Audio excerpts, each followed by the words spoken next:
Jamshed Ahmed Dasti MNA and Muhammad Iqbal Khan MNA be suspended from the service of the Assembly for remainder of the session. तो रियाज सादिक की ज़ेर सदारत कौमी assembly का इजलास तो अब मुलतवी कर दिया गया है, लेकिन इसके बाद हम देख रहे हैं कि अपोजिशन की जानिब से एजेंडे की कॉपियां बिल्कुल उनके डेस्क के सामने फाड़ के फेंकी गई हैं। वो इसलिए क्योंकि जमशेद दस्ती और इकबाल अहमद खान को रिमाइंडर ऑफ द सेशन के लिए सस्पेंड कर दिया गया है।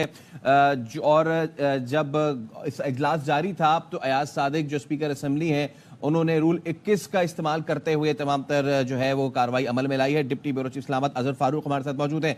अजहर बताइए।